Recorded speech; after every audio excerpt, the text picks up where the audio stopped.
Good evening, students. Welcome back to AS Mathematics classes. I am Ajit Sharma, the math teacher at Government Model High School, Sector 2, Talwada. So, students, you will be surprised to know about it. Now, we are going to start on the very first chapter, that is set theory of class plus one NCERT Mathematics. तो plus one का जो syllabus है, इससे पहले मैंने वैसे complex numbers के ऊपर जो है लेक्चर बनाए हैं, लेकिन आज हम फर्स्ट लेक्चर से शुरू करेंगे, दैट इज सेट थ्योरी। तो बड़े अच्छे से आपने समझना है और चैनल को सब्सक्राइब भी करना है, ताकि जैसे ही कोई नया वीडियो बनता है तो आप तक जरूर पहुंचे। So without wasting time, let's start. तो सबसे पहले हमारे पास आता है सेट। सेट क्या चीज होगी? सेट क्या है? What is a set? A set is a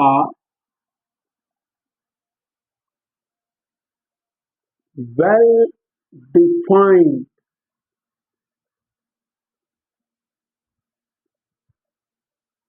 collection of distinct or different objects. I repeat, what is a set? A set is a well defined। देखिए दो वर्ड यहाँ पे आए हैं, एक तो आया well defined और दूसरा आया distinct। मीन्स एक कलेक्शन है ऑब्जेक्ट की, लेकिन कैसे ऑब्जेक्ट? जो कि डिफरेंट हैं, डिस्टिंक्ट हैं।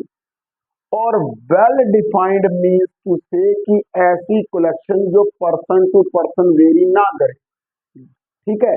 तो फॉर यहाँ पे एग्जांपल, जैसे फॉर एग्जांपल हम एग्जांपल यहाँ पर ले, जैसे कि collection of vowels in English alphabet. ठीक है। Collection of all the teachers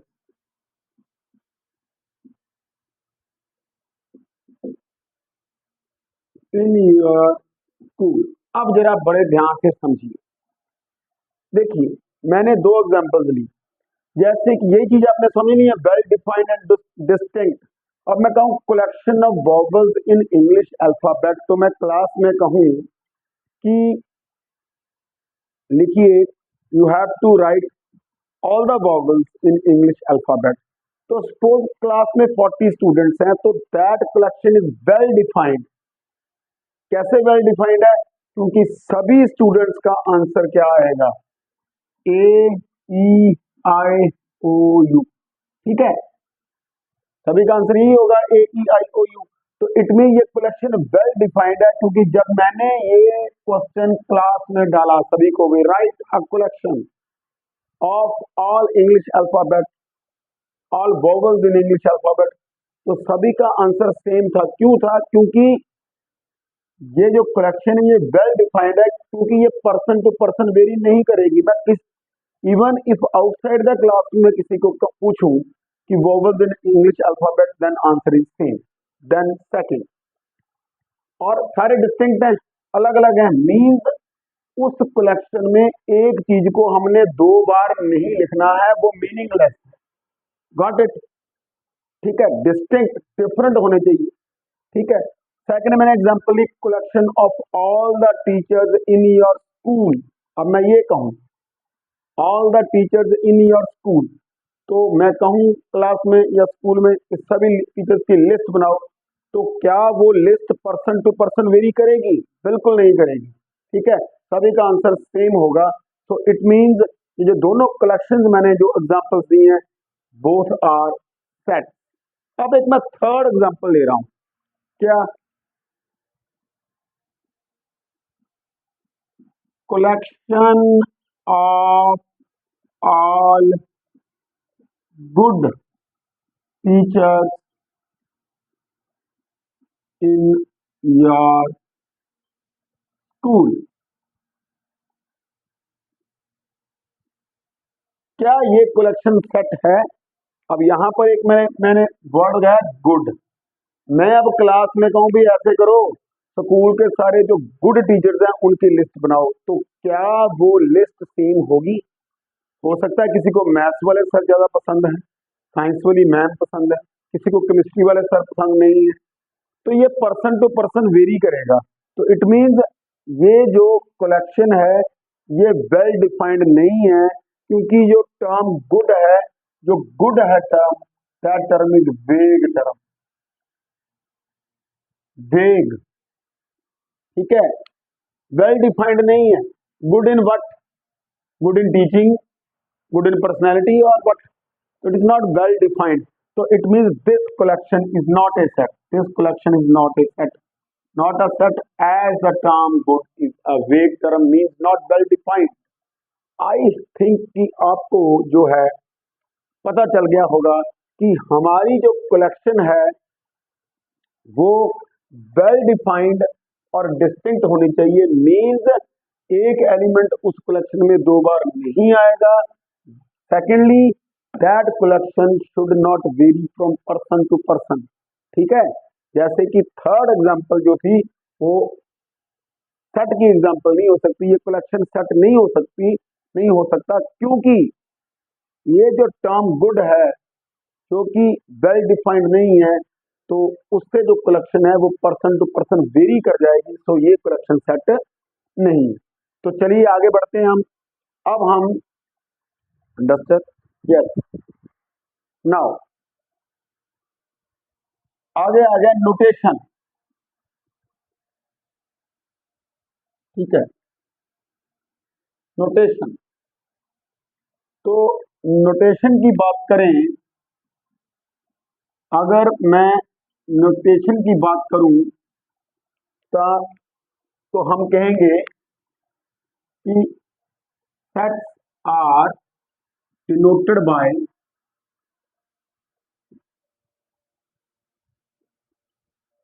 capital letter A comma B comma C D E etcetera. यानी कि हम किसी भी सेट को कैपिटल लेटर से डिनोट करेंगे। ठीक है, कैपिटल लेटर। समझ लग गई बात? तो ठीक है, तो ये थी नोटेशन, और आगे हम करें रिप्रेजेंटेशन ऑफ ए सेट, और फिर मैं आपको बताऊंगा एक्चुअल में क्या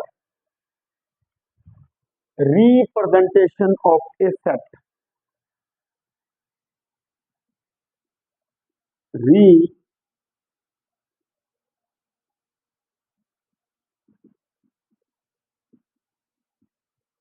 रिप्रेजेंटेशन ऑफ ए सेट।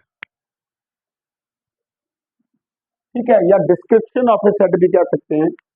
तो हम ये कहें कि any set can be described in two way. Any set can be described or represented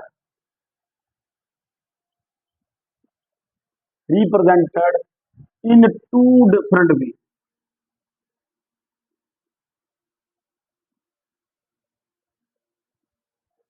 दो तरीकों से किसी भी सेट को डिस्क्राइब किया जा सकता है। नंबर वन है रोस्टर और टैबुलर फॉर्म,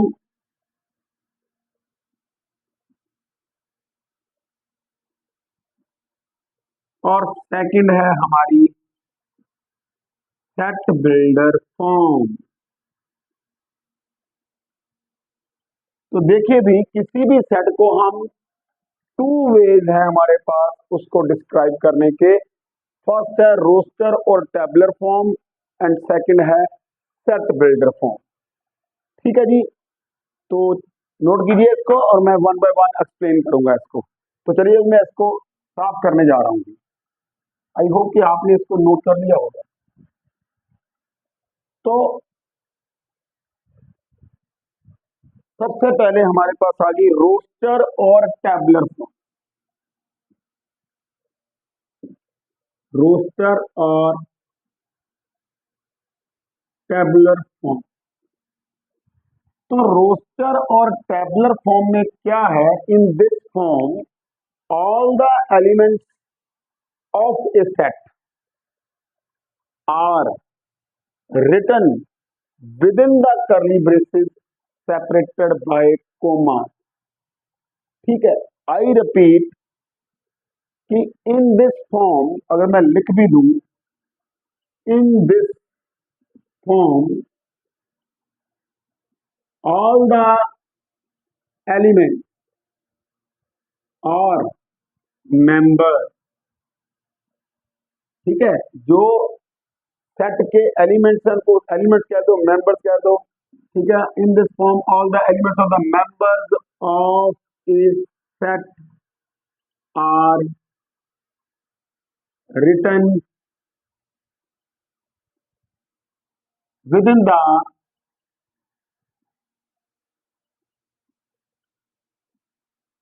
curly bracket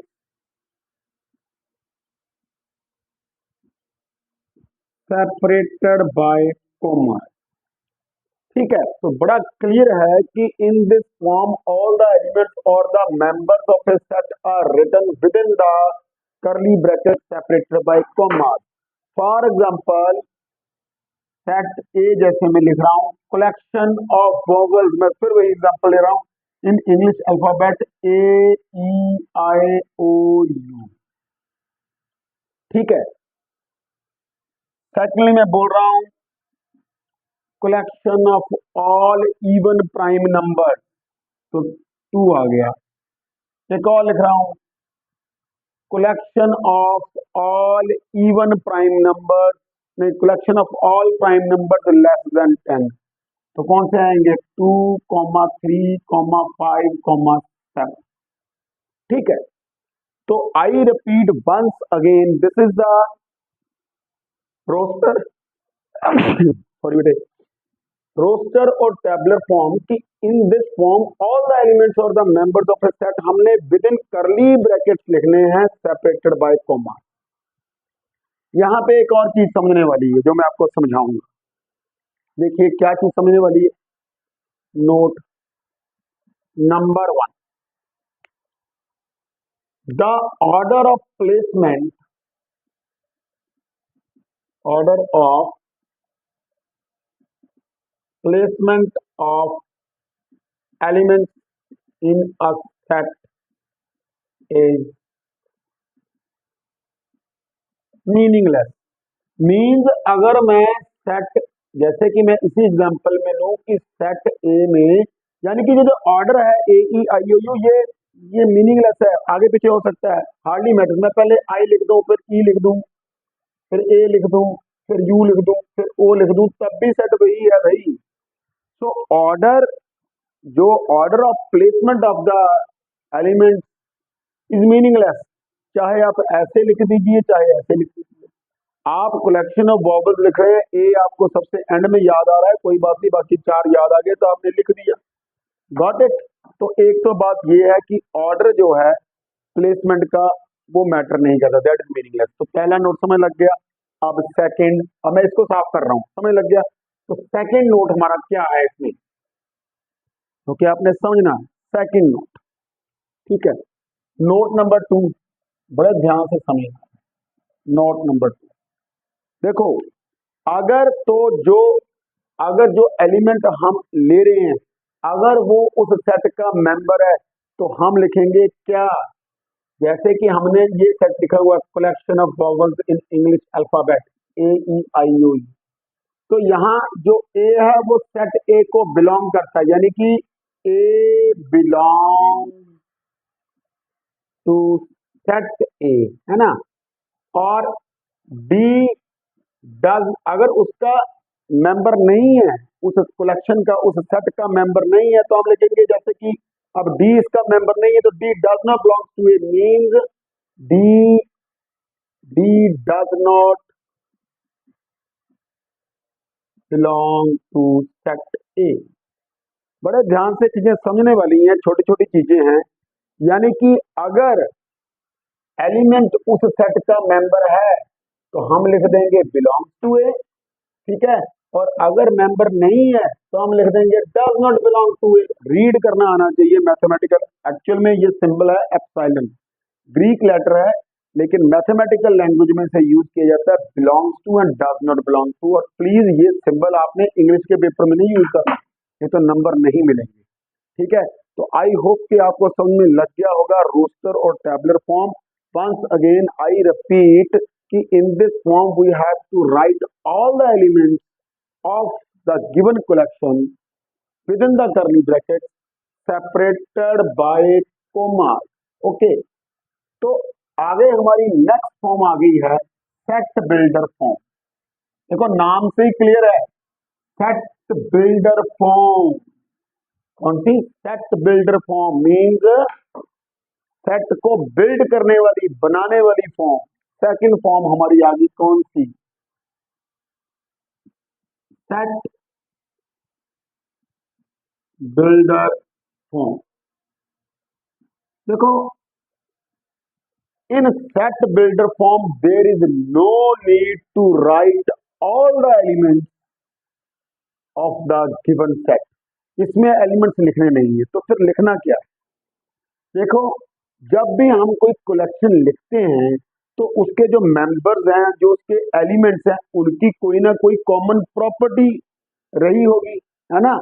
कोई ना कोई प्रॉपर्टी तो होगी ना। जैसे कि हम लिख रहे हैं कि collection of vowels in English alphabet, तो ए ई आई ओ यू की वो प्रॉपर्टी है, सभी एलिमेंट्स के कॉमन प्रॉपर्टी है कि वो वॉवल्स हैं। तो in the set builder form हमने वो प्रॉपर्टी लिख देनी है, ताकि जैसे ही हम वो प्रॉपर्टी रीड करें तो हमें पता चल जाए कि ये जो एलिमेंट्स हैं वो इस सेट के मेंबर हैं या नहीं है। तो मान लो अगर वो प्रॉपर्टी, मान लो let P X be the common property of the elements X of set A, then we write. तो हम सेट बिल्डर फॉर्म में कैसे लिखेंगे? Then we write set A, क्या लिखेंगे? देखो X such that P X 4, ठीक है।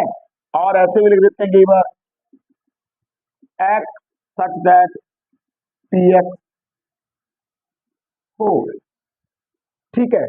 जैसे कि अब मैं, जैसे मैंने पहले लिखा था रोस्टर और टेबलर फॉर्म में, अब उसी सेट को अगर मैं एक और एग्जांपल ले दूं, या for example B is equal to x such that x is a vowel इन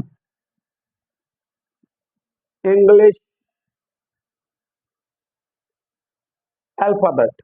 अब देखिए मैंने प्रॉपर्टी लिख दी सेट की, एलिमेंट्स की। ये जो एलिमेंट्स है क्योंकि सेट बी उन एलिमेंट्स की कलेक्शन है जिनकी की ये प्रॉपर्टी है कि वो वॉवल है इंग्लिश अल्फाबेट में। तो ऑब्वियसली हमें पता चल जाएगा, अगर मैं इसको रोस्टर फॉर्म में लिखूं तो पढ़ते सारे पता चल गया क्या कि ये इसकी बात कर रहा है, ए ई आई ओ, ठीक है। और अगर मैं एक और एग्जांपल लूं, मैंने एक example C x such that x is अ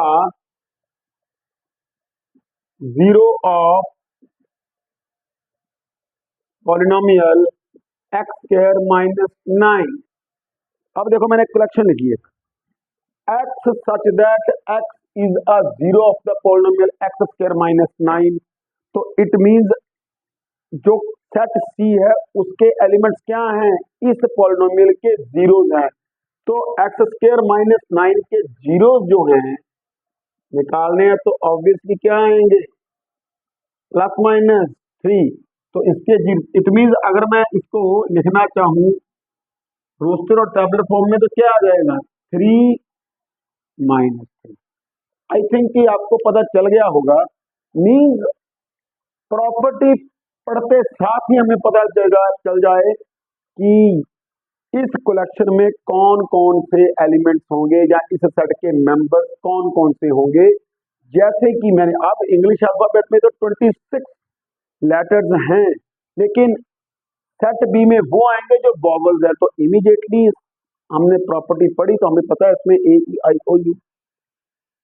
अब x square minus nine, there are infinite real numbers, लेकिन हमने कौन से लिखने हैं, क्योंकि सेट सी में वही एलिमेंट्स आएंगे जो इसके जीरो होंगे। तो एक्स स्क्र माइनस नाइन के जीरो 3n-3 है, तो ऑब्वियसली हमारे पास ये बन जाएगा।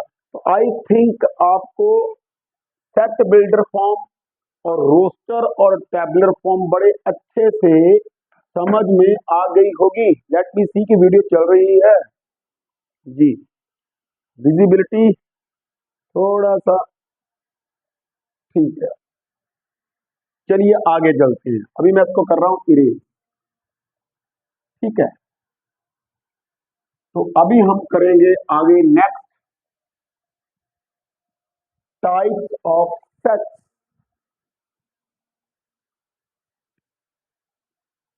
क्या है आगे हमारा,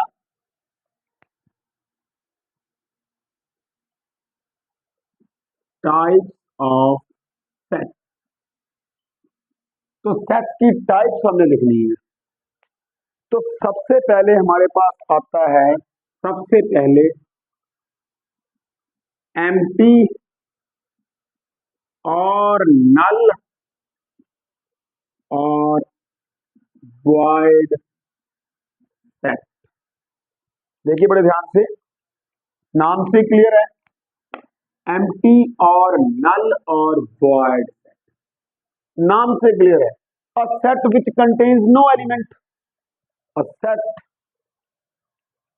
अ set, a set which contains no element,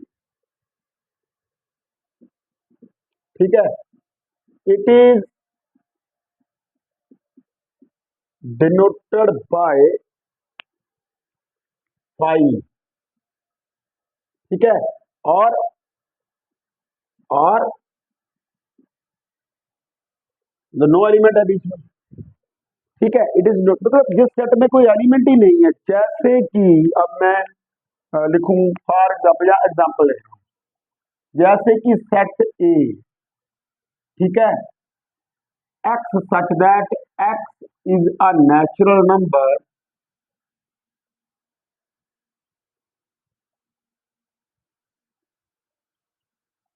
satisfying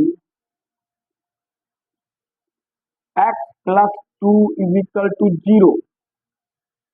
क्या कहता है वो, x set A is the collection of elements x जिनकी प्रॉपर्टी क्या है कि वो एक नेचुरल नंबर है जो कि इस इक्वेशन को सेटिस्फाई करता है।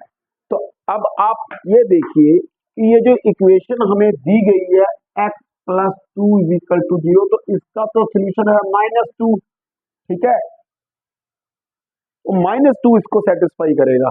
कोई भी नेचुरल नंबर, क्योंकि नेचुरल नंबर शुरू होते हैं 1 से, 1 2 3 4, पॉजिटिव इंटीजर भी कहते हैं, तो इट मीन इसमें कोई एलिमेंट नहीं है, तो ये सेट क्या है हमारा, फाई है या एम्प्टी है, ठीक है। जैसे एक और एग्जांपल लेता हूं, एक और एग्जांपल लेता हूं क्लियर करने के लिए आपको, बी, ठीक है,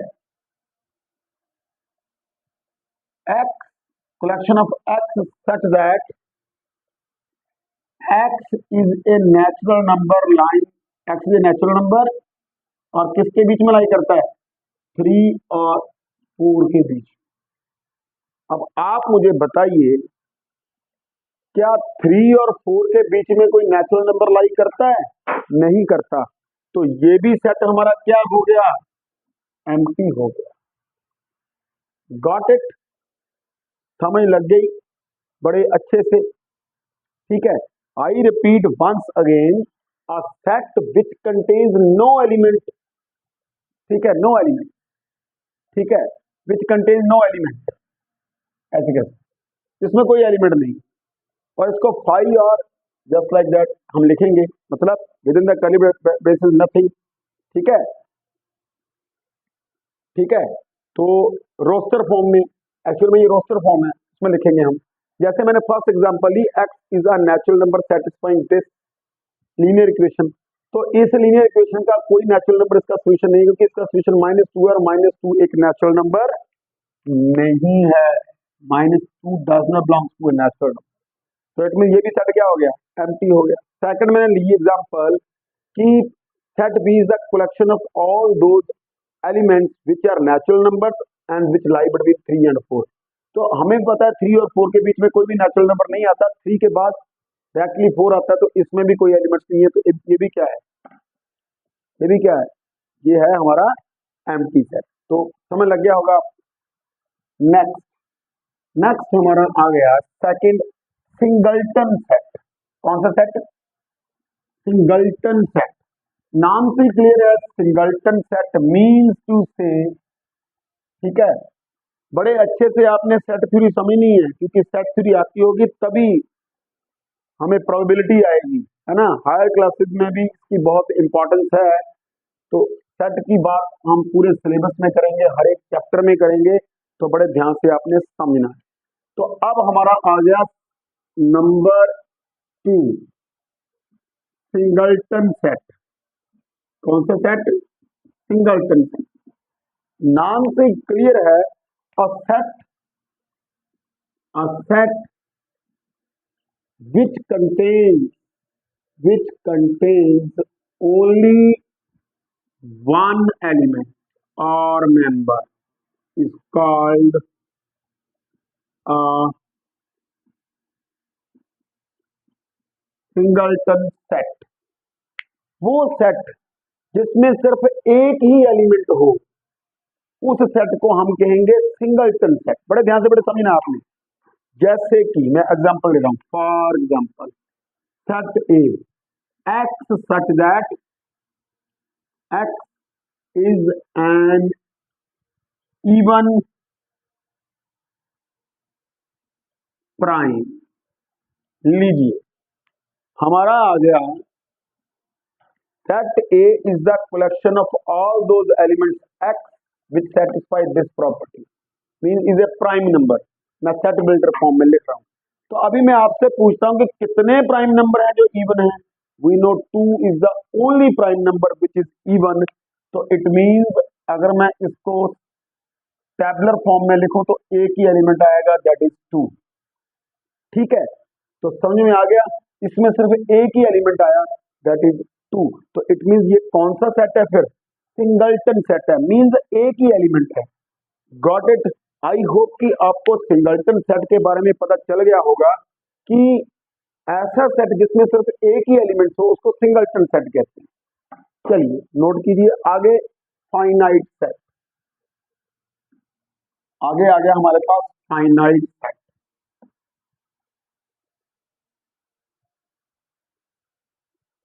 कौन सा सेट आ गया, फाइनाइट। यहां भी नाम से क्लियर है, फाइनाइट सेट। ठीक है, लेकिन एक चीज समझने वाली, any set which is either a void set. तो एक बात क्लियर होगी कि जो हमारा एम्प्टी सेट है, जो वॉइड सेट है, वो एक फाइनाइट सेट है। तो any set which is either a finite, either a void set, और it contains a finite number of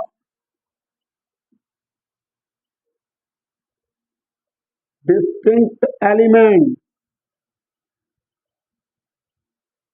ठीक है, यानी कि दैट इज मीन्स टू से कि वो एलिमेंट्स हम काउंट कर सकते हैं, और वो जो काउंटिंग है वो किसी ना किसी नेचुरल नंबर n पे टर्मिनेट कर जाएगी।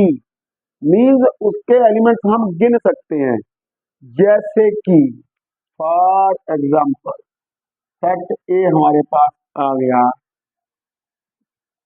X such that x is x is a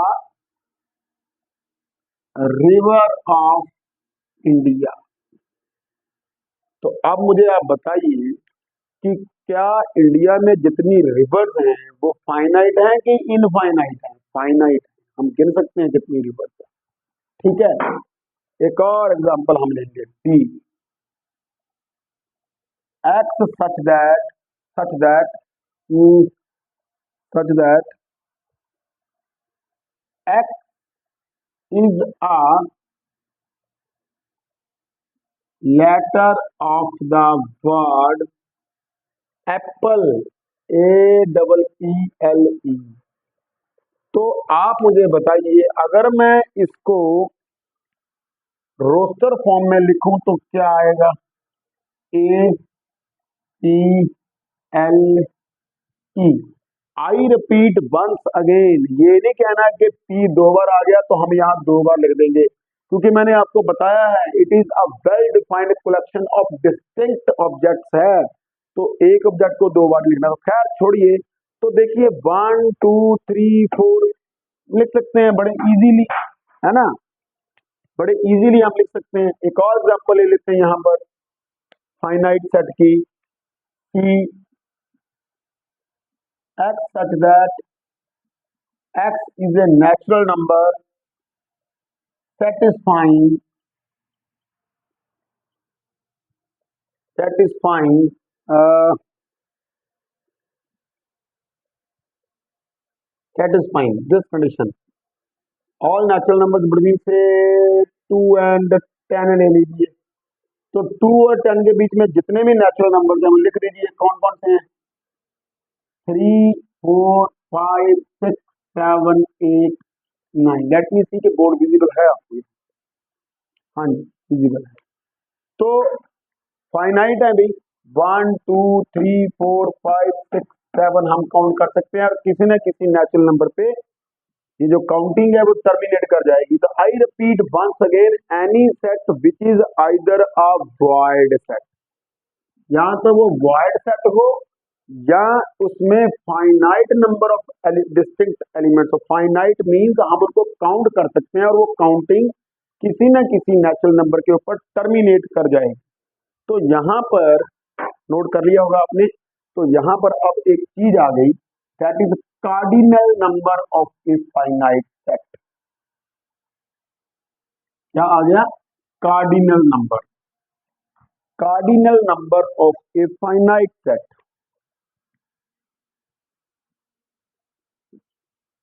cardinal number of a finite set. ठीक है, तो the total number of element or member in a finite set is called its cardinal number। जैसे कि मैं फिर वही एग्जांपल लूंगा, जैसे कि फॉर एग्जांपल सेट ए मैंने लिखा AEIOU, तो फाइनाइट सेट है क्योंकि एलिमेंट्स काउंट कर सकते हैं 1 2 3 4 5। तो कैसे लिखेंगे, क्या नोटेशन है इसकी? ऐसे लिखेंगे, number of elements in set A means cardinal number, कितना यहाँ पे 5। क्लियर? मींस किसी फाइनाइट सेट में कितने एलिमेंट्स हैं उनको काउंट कर लेंगे और वो लिख देंगे, वही उस सेट का कार्डिनल नंबर होगा। ओके, तो अब मैं इसको साफ कर रहा हूं। Next is infinite set. ठीक है, इनफाइनाइट सेट हमारे पास आ गया, इनफाइनाइट सेट। अगर मैं सिंपली लिखूं any set which is not finite, अगर सेट फाइनाइट नहीं होगा तो कौन सा होगा? इनफाइनाइट। मींस हम उसके एलिमेंट्स को काउंट नहीं कर सकते, क्योंकि काउंटिंग किसी भी नेचुरल नंबर एन पे टर्मिनेट नहीं करेगी। तो सिंपली लिखूं कि any set which is not a finite set is called an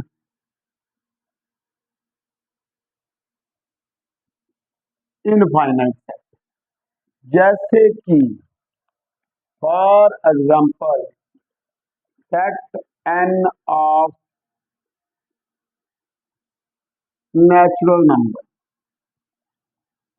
ठीक है, तो ऑब्वियसली इनफाइनाइट सेट है, 1 2 3 4 5 6 और चलता जाएगा काम, इनफाइनाइट सेट है। एक और एग्जांपल लेता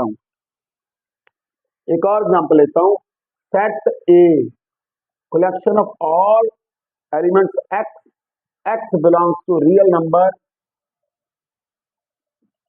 satisfying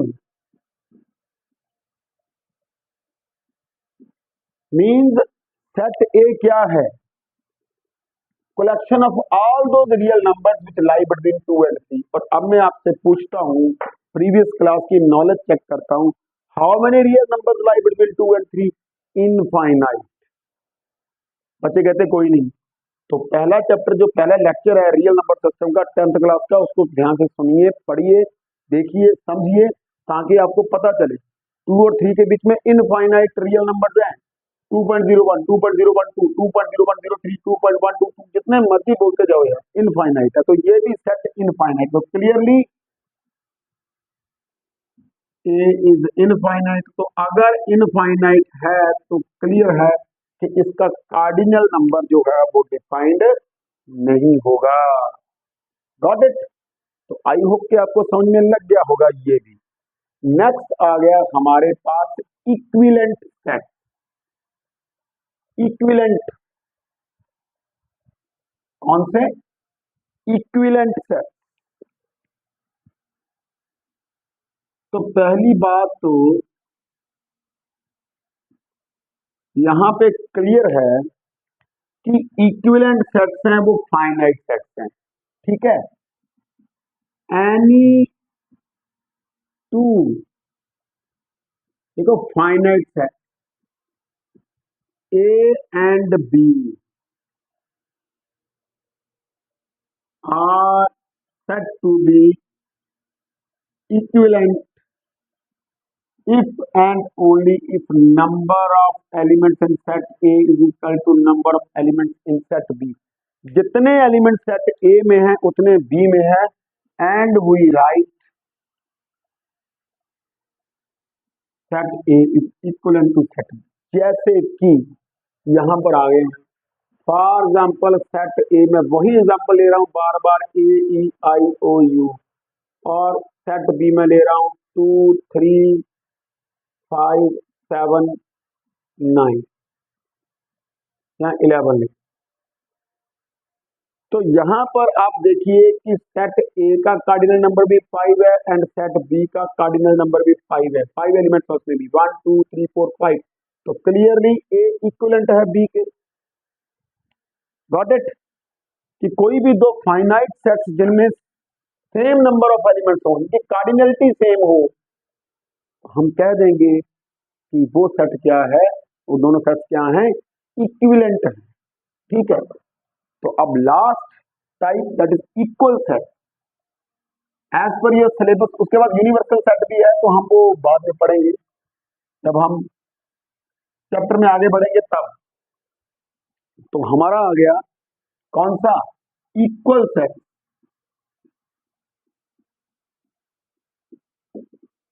any two set A and B are said to be equal if and only if every element of set A is a member of set B and every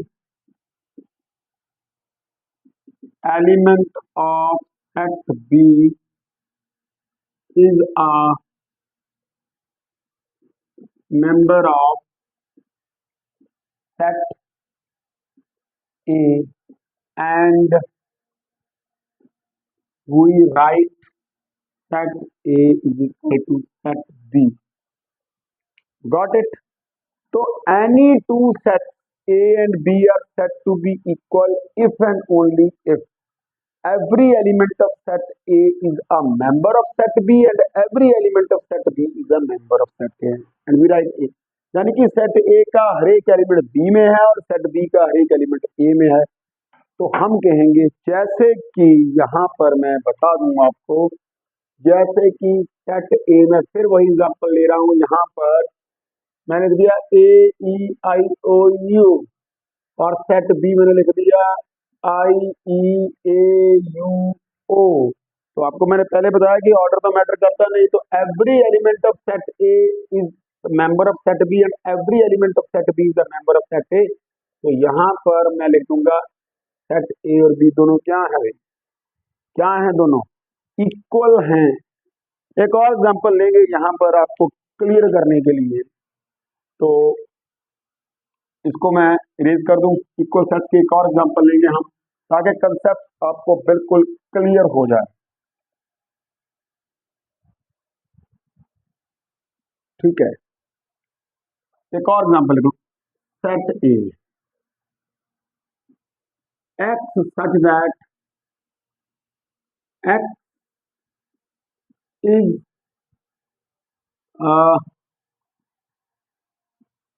N even prime number, और set B ले लिया x such that x is a natural number satisfying x minus 2 is equal to 0।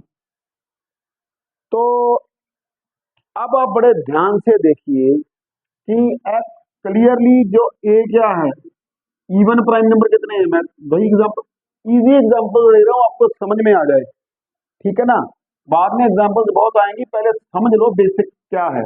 और set B क्या है, x is a natural number satisfy, और कौन सा natural number है इस इक्वेशन को सेटिस्फाई करेगा, 2 ही है। तो क्लियरली सेट ए और बी दोनों क्या हो गए, इक्वल। यहां पर मैं एक नोट लिखूंगा अभी, यहां पर एक नोट, ठीक है। वो कहता है कि it may be noted that equal set are always equivalent but converse is not true. यानी कि किसी भी दो सेट्स को इक्वल होने के लिए, तो ऑब्वियसली वो फाइनाइट सेट्स होंगे ना, इक्वल होने के लिए सबसे पहले वो इक्विवेलेंट होंगे, उनमें सेम नंबर ऑफ एलिमेंट्स होने चाहिए। जैसे कि मैंने ये एग्जांपल ली, दोनों में एलिमेंट तो सेम है ना, इसमें भी 5 इसमें भी 5 है ना, सिर्फ लिखने का ढंग ही है। तो दोनों का कार्डिनल नंबर सेम है, it means equal sets are always equivalent, but equivalent sets may or may not be equal. अब मैं एक सेट सी लिख रहा हूँ, यहाँ पे मैं लिख रहा हूँ 2 3 5 7 11, मैंने पहले भी ये लिया है। तो यहाँ पर ए जो है वो सी के इक्वल नहीं है, हालांकि नंबर ऑफ एलिमेंट्स दोनों में सेम है 5, यानी कि ए और बी इक्वलेंट हैं लेकिन इक्वल नहीं है। आई होप कि आज का लेक्चर जो है हमने जो किया, जो पढ़ा, आपको बड़े अच्छे से समझ में आया होगा कि सेट क्या है, उसको कैसे हम रिप्रेजेंट करते हैं। 2 वेज है, रोस्टर और टेबुलर फॉर्म। और उसके बाद टाइप्स ऑफ सेट्स हमने पढ़ी। हमने पढ़ा सबसे पहले एम्प्टी, नल और वॉइड सेट, और जो कि एक फाइनाइट सेट है, बाद में मैंने बताया भी है। उसके बाद सिंगलटन सेट पढ़ा, ठीक है। उसके बाद हमने फाइनाइट सेट पढ़ा, उसकी कार्डिनलिटी पढ़ी। देर आफ्टर हमने इनफाइनाइट सेट पढ़ा। उसके बाद हमने इक्विवेलेंट सेट्स पढ़ा, और उसके बाद इक्वल सेट्स के बारे में जाना, और एंड में हम पहुंच गए एक कंक्लूजन पे कि equal sets are always equivalent but equivalent sets may or may not be equal. तो लेक्चर सेकंड में हम फर्दर सेट, सबसेट, सुपरसेट, इन सभी बातों के ऊपर हम चर्चा करेंगे, और किसी सेट के कितने सबसेट होंगे उसके ऊपर भी चर्चा करेंगे। तो तब तक ये लेक्चर 1 को बड़े ध्यान से सुनिए, समझिए, ताकि आपको सेट थ्योरी अच्छे से समझ में आ जाए। Thank you, have a nice, अब डे तो नहीं है तो good night to all, thank you.